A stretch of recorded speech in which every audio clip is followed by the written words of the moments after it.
Eleanor Whitmore's breath came in shallow, desperate clouds as her knees threatened to give way. The wind screamed across the Wyoming plains like a living thing, sharp and merciless, tearing at the world with frozen claws. Snow slammed sideways into the darkness, swallowing fences, roads, and reason alike. In the middle of that white fury, a woman stumbled forward, her boots soaked through, her coat too thin to fight the cold that gnawed at her bones. Somewhere behind her, voices still echoed in memory, doors slamming, cruel words thrown like stones. Ahead of her, barely visible through the storm, a single lantern burned on a distant porch. One light, one door. If it closed, she knew she would not survive the night. Hope you enjoyed this story. Leave a like and share your thoughts in the comments. We'd love to hear where you're watching from. Now let's continue with the story. Eleanor forced herself onward, one step at a time, dragging her will through the snow when her body begged her to stop. Every muscle screamed in protest. The cold had settled deep inside her, a slow, unforgiving poison. She could barely feel her fingers anymore, only a dull ache where pain used to be. Still, she clutched the frayed scarf around her neck, tightening it with numb hands as though it might anchor her to life itself. Only hours earlier, she had stood beneath another roof, if it could even be called that, at the edge of the town of Red Hollow. She had spoken clearly, politely, the way she'd been raised to. She asked for work, for food, for a place to sit until morning. The shopkeeper, Hank Briggs, had stared at her as if she'd brought plague through his door. His eyes lingered too long, measuring her worth and finding none. When he refused her, it was not enough to say no. He had spat his suspicion into the air for anyone listening. A woman alone meant trouble. A woman with no history meant lies. The word spread faster than the wind outside. By the time Eleanor stepped back into the street, she felt eyes burning into her back. Mothers pulled children closer. Men turned away, unwilling to see or unwilling to care. She left before they could decide what to do with her, before fear hardened into something worse. Now, with Red Hollow buried behind sheets of snow, Eleanor fought for each breath, her chest tight with memories she tried not to relive. She had once belonged somewhere. There had been a house in Missouri, a father who read aloud by the fire, a promise of marriage that dissolved into scandal she did not create. After that came whispers, accusations, and the slow collapse of everything familiar. The West had offered distance, not mercy. Her vision blurred, the lantern flickered, vanished, then reappeared. Eleanor stumbled, landing hard in the snow. The impact knocked the breath from her lungs, leaving her gasping like a landed fish. She clawed at the ground, fingers scraping ice and dirt, until she pushed herself up again. Giving up was not an option. She had not survived this long to fade into the white silence. The cabin finally emerged from the storm, low and solid, built to endure isolation. Smoke curled faintly from the chimney, a fragile sign of warmth inside. A horse was tied near the fence, its head lowered against the wind. Someone lived here. Someone who might still be awake. Inside, Caleb Hartman sat at his rough-hewn table, repairing a leather rein by lamplight. His movements were steady, practiced, the kind that came from years of working alone. The storm rattled the windows, but he barely noticed. Wyoming storms were honest in their cruelty. They did not pretend to be something they weren't. The knock startled him. It was soft at first, almost lost beneath the howl of the wind. Caleb stilled, his needle hovering in midair. No one came this way. He built this cabin far enough from Red Hollow to avoid company and the questions that always followed it. He waited, listening. The storm roared on. Then the knock came again. Harder this time. Desperate. Caleb's jaw tightened. Instinct told him to stay seated. Let the night take care of whatever problem stood outside. Experience had taught him that trouble often wore a human face. Still, something unsettled him. That knock had not demanded. It had asked. He stood, setting the leather aside, and crossed the room. When he opened the door, the wind rushed in, carrying snow and bitter cold with it. A woman stood on his porch, bent forward slightly, as if bowing under an invisible weight. Her hair was plastered to her face, her cheeks red and raw with cold. Yet when she raised her eyes to meet his, there was a steadiness there that gave him pause. "My name is Eleanor," she said, her voice hoarse but controlled. "No one wants to give me work. I just need shelter for the night." Caleb studied her in silence.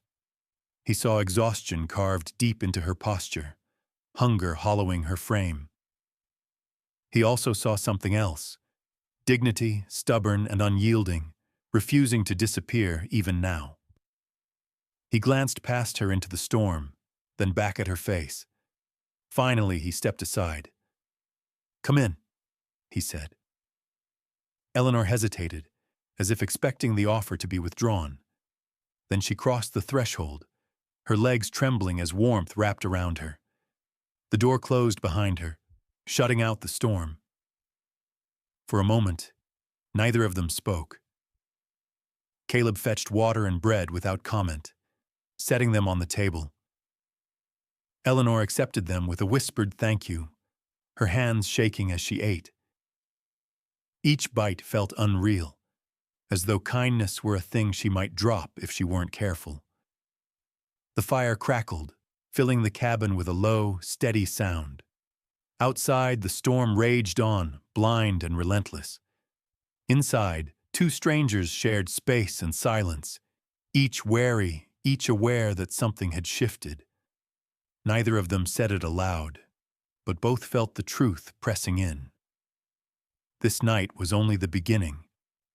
What followed would not be simple, and somewhere beyond the cabin, unseen and patient, the world was already moving toward them.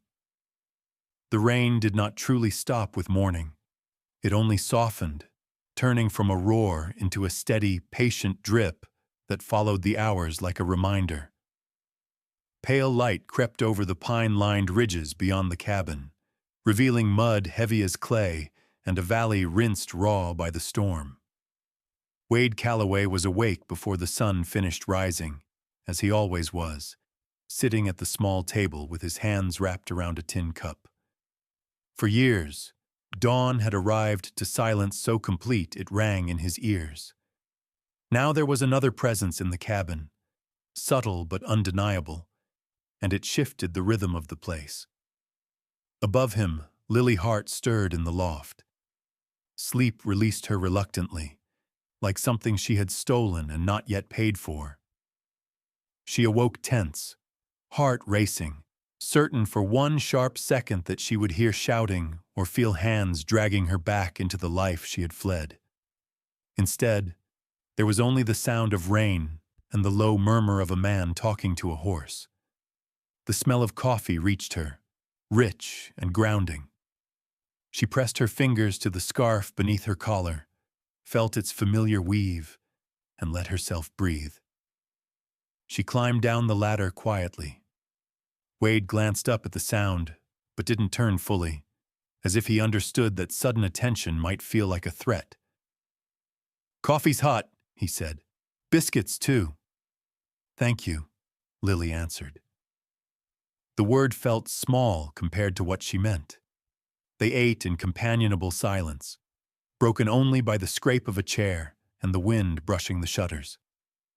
Finally, Lily set her cup down, squaring her shoulders. "If I'm staying today," she said, careful but steady, "I want to earn it." Wade studied her face, taking in the resolve that sat just beneath her exhaustion. "Plenty to do," he replied. "Fence took a beating in the storm. Tack needs mending. You pick." She nodded once. "I'll start with the fence." By mid-morning, Lily moved through the small ranch, as if her body remembered the work before her mind could protest.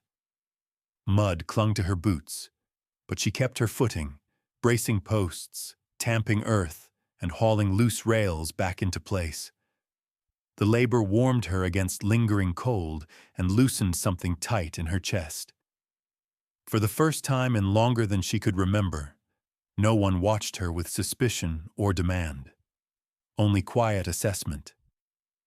Wade observed from a distance while sharpening tools, recognizing an old discipline in the way she worked. It wasn't desperation that drove her. It was pride. He respected that. A rider appeared late in the morning, her silhouette familiar against the pale sky.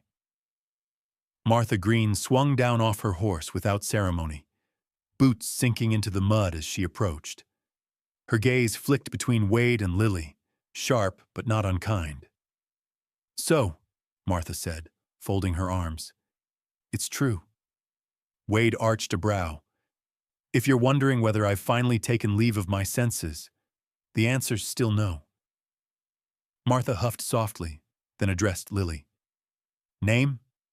"Lily Hart," Lily replied, straightening. "Ma'am." "Passing through?" Martha asked. Lily hesitated, then gave a small nod. "That's the plan." Something passed between the two women. Martha had lived long enough to recognize the look of someone carrying more history than they wanted to explain.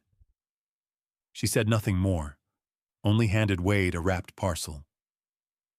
"Extra food," she said. "Figured you'd forget to eat otherwise." When Martha rode off again, Lily watched her go. "She's kind," she said quietly. "She's fair," Wade corrected. "That counts for more around here." The day wore on. Clouds thinned, and the valley began to dry in patches, steaming faintly where the sun touched it. Lily finished the fence before dusk and helped Wade stack wood beneath the lean-to. Their conversation came in fragments, observations about weather, the land, things that did not ask too much. But each word laid another stone in a bridge neither had intended to build. In Dry Creek, those same hours filled with speculation. By the time dusk settled over the town, Lily's presence had grown into something larger than truth. At the saloon, Hank Briggs leaned back in his chair, eyes narrowed as he listened to versions of the same story grow more menacing with each telling. "Woman like that doesn't just wander in," Briggs said. "People don't flee for no reason." A few men nodded, eager for certainty. Jonah Pike shifted uncomfortably. "Or maybe she ran because no one helped her." Briggs snorted. "Helping strangers costs a man, and Wade Calloway's about to find that out." Back at the cabin, lamplight spilled warm and gold against the darkening trees.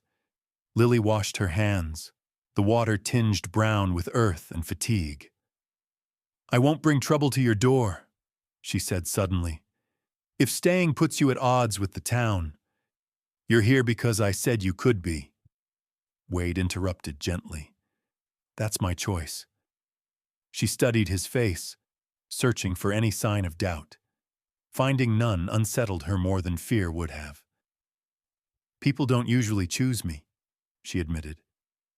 "Not without expecting something." His answer came quietly. "Sometimes choosing is the whole point." Outside, unseen by either of them, a rider paused on a rise above the cabin, watching the glow of the lamp. After a moment, the horse turned back toward town. As night deepened, Lily lay awake in the loft, listening to the unfamiliar comfort of safety and the distant echo of uncertainty. Below her, Wade stared into the dying coals, aware of the weight settling over the valley. Neither spoke it aloud, but both sensed the same truth. Shelter had been found. Consequences would follow. Morning settled over the valley with deceptive calm.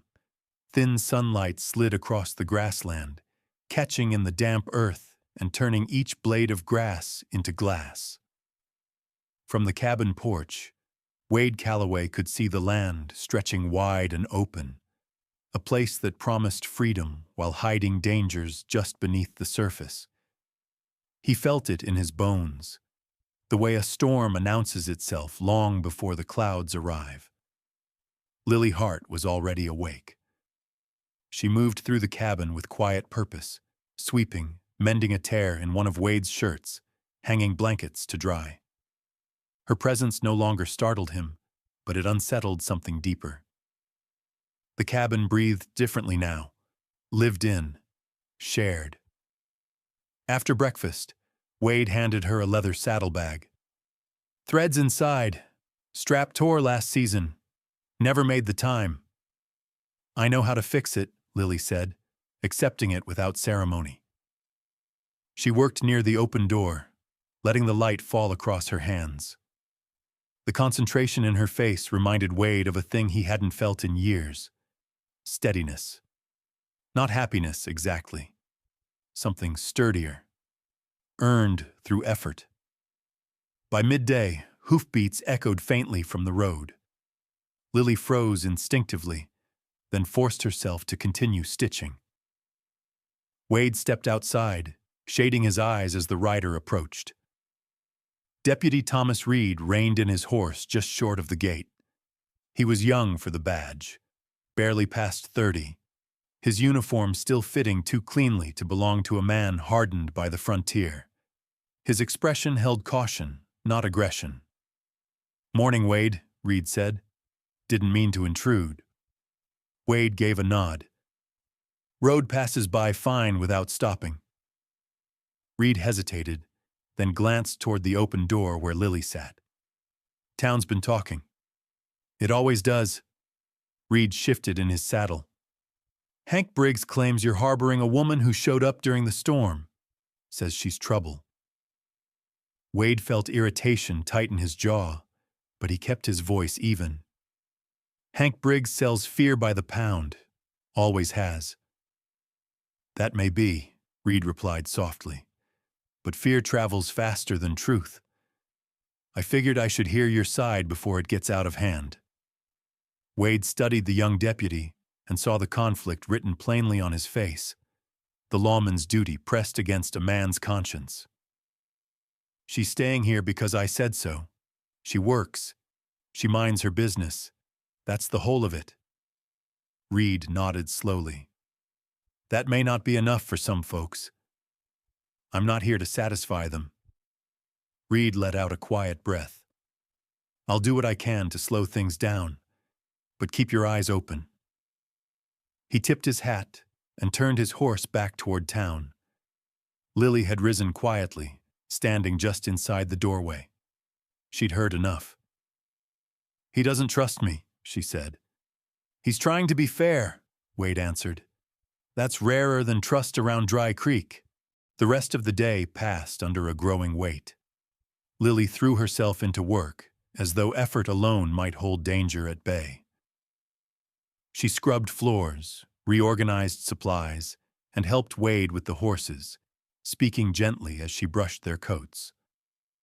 Animals trusted her easily. She moved with patience, never sudden, never loud. Wade noticed. So did the land. But in Dry Creek, the mood curdled. By sunset, the saloon buzzed with voices sharpened by whiskey and rumor. Hank Briggs leaned against the bar, commanding attention without raising his voice. "Man lives alone for years," Briggs said, swirling his glass, then suddenly takes in a woman with no ties, no story worth telling. That don't sit right. "Maybe he's just lonely," someone ventured. Briggs smiled thinly. "Lonely men make dangerous choices." The phrase stuck. It worked its way into minds already eager for something to blame. Martha Green heard it all from her seat near the back. She said nothing, but the lines around her mouth deepened.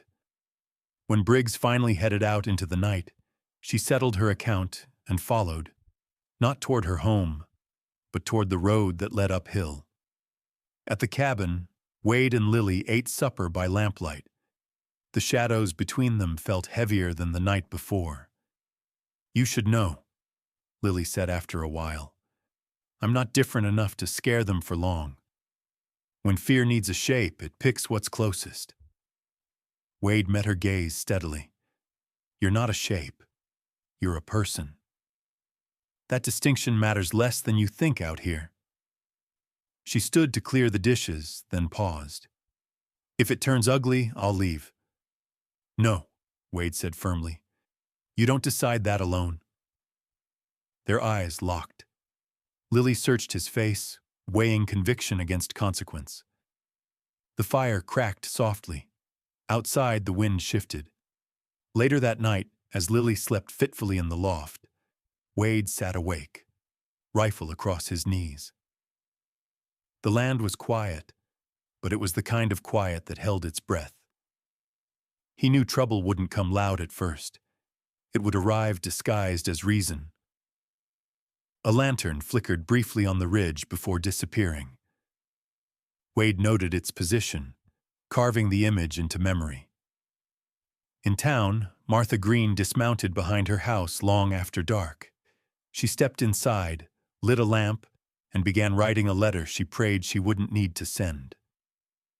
Across from the saloon, Deputy Reed sat at his desk, staring at a map of the valley, tracing routes with his finger, already calculating how many men would listen if he warned them to stand down. And in the loft, Lily Hart dreamed of open doors that closed just before she reached them, until she woke with a start, hand clutching her scarf, heart pounding. The valley had shifted. Everyone felt it. No one could stop what came next. The day broke hard and bright, the kind of morning that exposed everything it touched. Clouds had fled the valley, leaving behind a sky so clean it felt ruthless. Wade Calloway stood at the fence line, squinting toward Dry Creek, aware that clarity did not mean peace. It meant the world was watching. Lily Hart felt it too. She moved through her chores with deliberate calm, the muscles in her shoulders tight as wire. When she carried feed to the horses, she paused more than once, listening. Sounds traveled far in this light. A cough, a footstep, the low murmur of men. By late morning, those murmurs found their shape. Hoofbeats rolled up the road like distant thunder. Wade didn't reach for his rifle, but he did step forward and wait. Lily came to stand beside him, hands empty, posture straight. Together they watched a small group crest the rise. 4 riders, dust trailing behind them, as if the earth itself wanted no part of what followed. Hank Briggs rode at the front, his hat pulled low against the sun. He reined in just short of the gate, eyes sweeping the cabin, the land, and finally Lily. His smile was thin, sharpened by certainty. "Morning, Wade," Briggs said, as though they were neighbors meeting by chance. "Didn't mean to surprise you." "Road's open," Wade replied. "So is the sky. Doesn't mean you need to stop." One of the men behind Briggs snorted. Another shifted in his saddle, uneasy but silent. Briggs dismounted slowly, boots crunching in the gravel. He took his time, enjoying it. "We got concerns in town," Briggs said. "People don't sleep easy knowing a stranger's settled in up here." Lily felt the familiar tightening in her chest. The words had changed over the years, but the shape of them hadn't. Concern, safety, order. "She's working," Wade said evenly, "not hurting anyone." Briggs glanced at Lily again. "That's what worries folks. Trouble doesn't always look like trouble at first." Lily stepped forward before Wade could stop her. "I came here because I had no other door open to me," she said. Her voice was steady, though her pulse thundered in her ears. "I'm not asking for your town. I'm asking to be left alone." By mid-morning, the riders appeared on the ridge beyond the creek. 3 at first, then 2 more, silhouettes against the thinning fog. Sheriff Caldwell rode at the front, his badge dull but unmistakable. Beside him was Henry Pike, a storekeeper from the nearest town, his fear sharpened into something mean. And behind them, less certain but no less dangerous, rode men who followed because following felt safer than thinking. Clara watched from the cabin window, every muscle taut. "They brought the law," she murmured, "or what passes for it." Elias exhaled slowly. Law bends easier than it breaks. He stepped out onto the porch before they could reach the yard, his posture open, hands visible. He would not let them see fear, not here, not now. The land behind him belonged as much to silence as it did to blood, and he intended to keep both unspilled. Sheriff Caldwell reined in his horse and tipped his hat, a gesture that held more habit than respect. "Boone," he called, "we've had questions come into town. About a woman fitting a description, about where she's been staying." Elias did not look back at the cabin. He did not need to. He knew Clara was listening. He also knew what it cost her to stand still. "No law against giving shelter," Elias said evenly. "Not last I checked." Henry Pike spat into the dirt. "No law against trouble neither, until it burns your house down." Caldwell shot him a warning glance, then returned his gaze to Elias. "There are soldiers expected in the county by nightfall, federal men. They're not interested in local opinions. If they find her here, they won't," Elias said. The confidence in his voice surprised even him. He meant it, though he did not yet know how to ensure it. Behind the cabin, Clara made her decision. She stepped out into the open. Elias heard her boots on the porch boards and felt the shift before he turned. She came to stand beside him, not behind, her shoulders square, her face pale but resolute. The men on the ridge stirred at the sight of her, some with curiosity, some with relief at finally having a shape for their fear. "I'm here," Clara said, her voice calm but carrying. "Whatever questions you have, ask them of me." Henry Pike's mouth twisted. "You've got nerve, I'll give you that." Sheriff Caldwell studied her longer, his expression unreadable. "Miss," he said slowly, "you're not from around here." "No," Clara answered, "but I've worked harder than most to earn what little room I take up." A murmur passed through the riders. One of them, a younger man named Thomas Reed, shifted uneasily in his saddle. He knew what it was to be turned away. Everyone did, if they were honest. "The soldiers have orders," Caldwell said. "They're rounding up anyone who doesn't belong where they've landed." Clara met his gaze. And who decides where a person belongs? The question landed heavier than any accusation. Elias felt something tighten behind his ribs. Pride, sharp and dangerous, blooming at the worst possible moment. "They won't find her," he repeated, "because she's not theirs to take." Henry Pike laughed harshly. "You plan on hiding her in the ground?" "No," Elias said. "I plan on standing where I am." For a moment it seemed as though that would be enough. Then, from far off, a sound cut through the air. A horn, low and deliberate, carried by distance. Not local, not friendly. The soldiers. Caldwell's jaw clenched.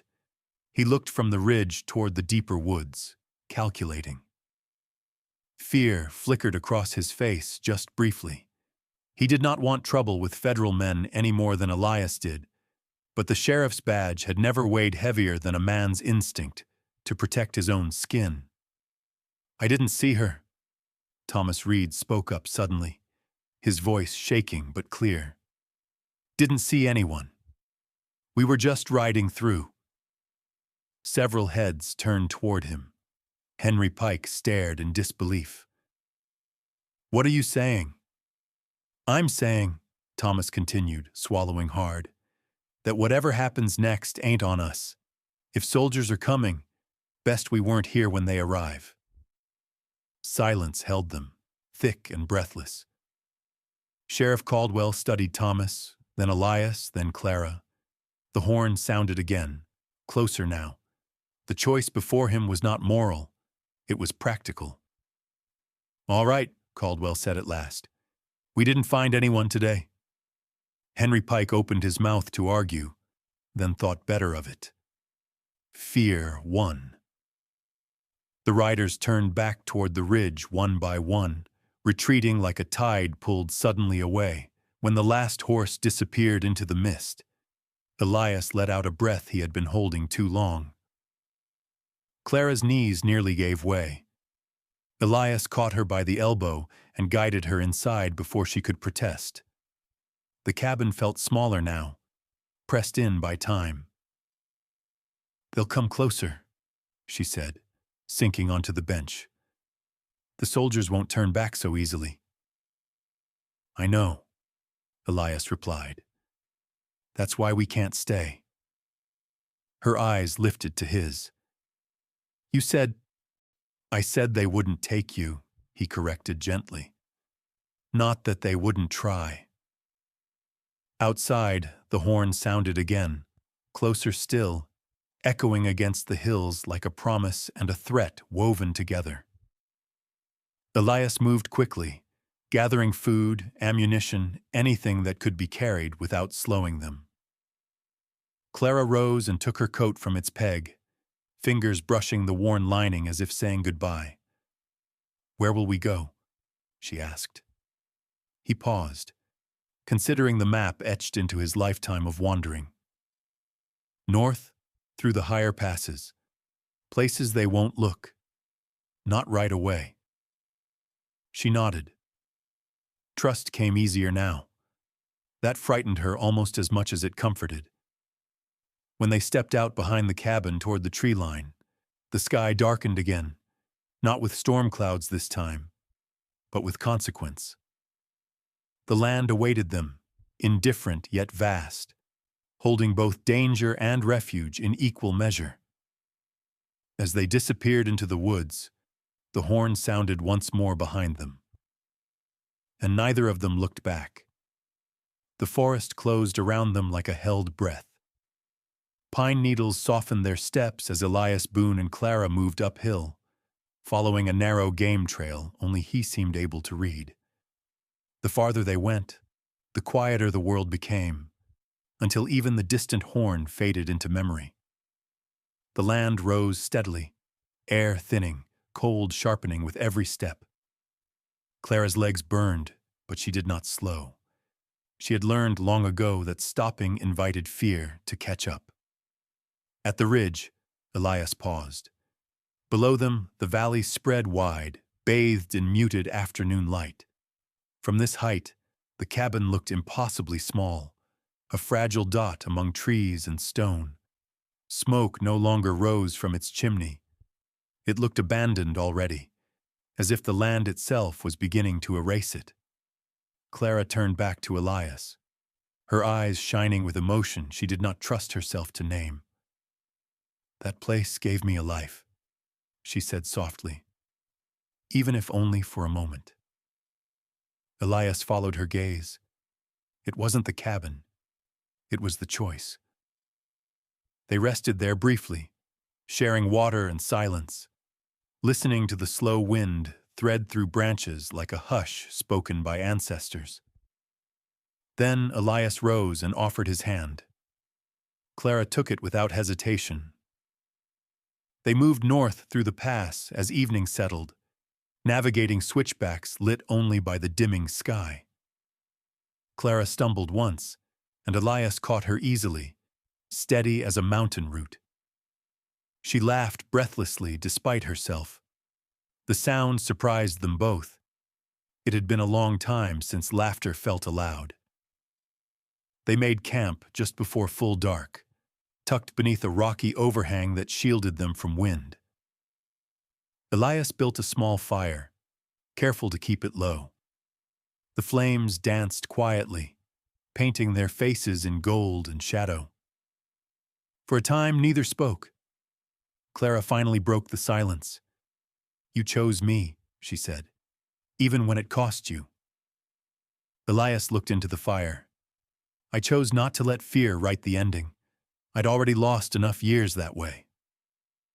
She studied him, this man shaped by grief, steadied by principle, who asked nothing of her except honesty. "I spent my life believing I had to prove my worth to stay," she admitted. "Work harder, speak softer, disappear faster." Elias met her eyes. "You don't owe the world smaller versions of yourself." Her breath caught. The truth settled into her slowly, like warmth into frozen ground. They slept in turns through the night, watching the stars shift overhead. For the first time in years, Clara dreamed without running. She dreamed of open space and steady hands. At dawn, the forest stirred awake. Elias returned from checking the ridge with news carved into his expression. Relief. "They searched low," he said. "They won't climb again soon. Too much ground, too little certainty." They descended briefly to refill their water at a clear mountain stream, then continued north, deeper into high country, where trails vanished and silence grew thick. Days passed measured by sun and hunger rather than clocks. Clara's strength grew, her steps sure now. She learned the language of the land, how birds warned, how the wind told stories. On the fourth day, they found it. A wide plateau opened before them, framed by mountains like patient guardians. Grass rolled gently in waves, untouched. A river cut through its heart, clear and generous. No roads, no fences. Clara stood speechless. "This place," Elias said, "doesn't need to belong to anyone." She smiled, a full one this time, unguarded. "Then maybe we can belong to it." They stayed. The work was slow, honest, and theirs. They built a shelter of timber and stone. Elias taught Clara how to ride the land without conquering it. She taught him how to let joy exist beside caution. At night they spoke of simple things: weather, plans, the passing of time. Weeks turned into seasons. Rumors reached them occasionally, carried by travelers who crossed the high trails. Dry Creek quieted again, and the soldiers moved on, chasing trouble elsewhere. The cabin was empty now, its story fading. One evening, as autumn painted the valley gold, Elias returned from the river carrying 2 trout. Clara was kneeling in the grass, hands pressed to the earth. She looked up, eyes bright. "I feel rooted," she said. "For the first time. Not trapped, not borrowed." Elias set the fish aside and lowered himself beside her. "Then stay." She laughed softly. "I already have." He reached into his pocket and drew out something small, a ring he had kept hidden, simple and worn. "I don't have promises I can make lightly," he said. "But I know this: whatever order the world tries to force us into, I want my life to be one I chose. With you." Tears blurred her vision. She nodded, placing the ring over her heart before sliding it onto her finger. "Together," she said. "Not protected. Chosen." They sealed it not with ceremony, but with quiet commitment, the truest kind.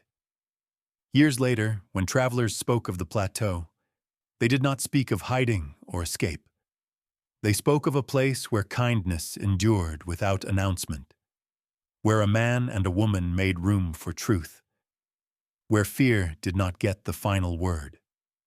One evening, much later, Clara stood at the ridge again, watching the sun sink beyond the mountains. Elias joined her, taking her hand. She looked back over the land they had built a life upon, not erased from the world, but no longer hunted by it. "I used to knock on doors," she said, "asking to be allowed inside." "And now?" Elias asked. She smiled, resting her head against his shoulder. "Now I stand in a place that opened its door to me, and I never had to leave."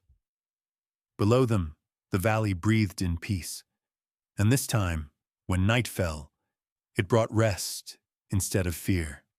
The story did not end with safety found in a storm, but with a life rebuilt, chosen freely, shared fully, and held by the quiet strength of love.